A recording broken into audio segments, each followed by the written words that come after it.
ভয়াবহ ট্রেন দুর্ঘটনায় ক্ষতিগ্রস্তদের পরিবারকে ক্ষতিপূরণ। মৃতদের পরিবারকে দেওয়া হবে 10 লক্ষ টাকা। দুর্ঘটনাস্থলে পৌঁছে আর কি জানালেন রেলমন্ত্রী। ভয়াবহ ট্রেন দুর্ঘটনার সম্মুখীন একসাথে 3টি ট্রেন। করমণ্ডল এক্সপ্রেসের দুর্ঘটনায় উদ্ধারের কাজ চলছে জোর কদমে।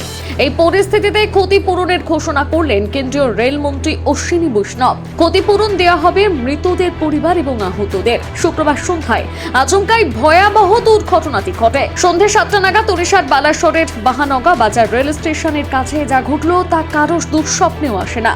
একসঙ্গে তিনটি ট্রেন দুর্ঘটনার কবলে।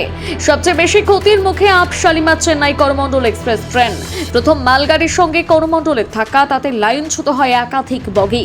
আর সেই সময় উল্টো দিক থেকে আসা যশবন্তপুর হাওড়া হামসফর এক্সপ্রেসের সঙ্গে ধাক্কা লাগে করমণ্ডলের। দক্ষিণ পূর্ব রেল জানিয়েছে 1, 2 আর 4 এক আপ শালিমার চেন্নাই করমণ্ডল এক্সপ্রেসের একাধিক বগি লাইনচ্যুত হয়ে যায়। এর জেরে উল্টে যায় ট্রেনের B2, B3, B4, B5, B6, B7, B8, B9 এবং A1 এবং A2 কোচ। আর তারপর থেকে এখনো চলছে উদ্ধারের কাজ। তবে মৃত্যুর সংখ্যা হু হু করে বেড়ে চলেছে। এই পরিস্থিতিতে দুর্ঘটনাস্থলে গিয়েছেন রেলমন্ত্রী অশ্বিনী বৈষ্ণব। টুইটে দুঃখ প্রকাশ করেছেন প্রধানমন্ত্রী নরেন্দ্র মোদী, বাংলার মুখ্যমন্ত্রী মমতা বন্দ্যোপাধ্যায়। পাশাপাশি এই দুর্ঘটনায় পশ্চিমবঙ্গ সরকারকে যে পাশে পাওয়া যাবে সেই বার্তাও দিয়েছেন মমতা। রেলমন্ত্রী অশ্বিনী বৈষ্ণব শুক্রবার জানিয়েছেন, ট্রেন দুর্ঘটনায় মৃতদের পরিবারকে ক্ষতিপূরণ বাবদ দেওয়া হবে 10 লক্ষ টাকা। যারা গুরুতর আহত তাদের জন্য 2 লাখ টাকা ক্ষতিপূরণ এবং অল্প চোট আঘাত প্রাপ্তদের জন্য 50,000 টাকা ক্ষতিপূরণ দেওয়া হবে। বালাসোরের কাছে হাওড়া থেকে চেন্নাইগামী করমণ্ডল এক্সপ্রেসের দুর্ঘটনায় মৃতের সংখ্যা ক্রমশ বেড়েই চলেছে। 200 পেরিয়েছে অনেক আগেই। পুরো বিষয়টি তদন্তের কথা বলছেন রেলমন্ত্রী।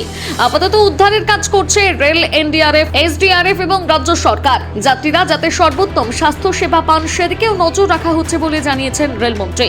ইতিমধ্যে তদন্ত করতে উচ্চ পর্যায়ের কমিটিও গঠন করা হয়েছে। তবে এই মুহূর্তে যাত্রীর স্বার্থে যে উদ্ধার ও ত্রাণ তৎপরতার উপর নজর রাখা হচ্ছে তা সাফ জানিয়েছেন অশ্বিনী বৈষ্ণব।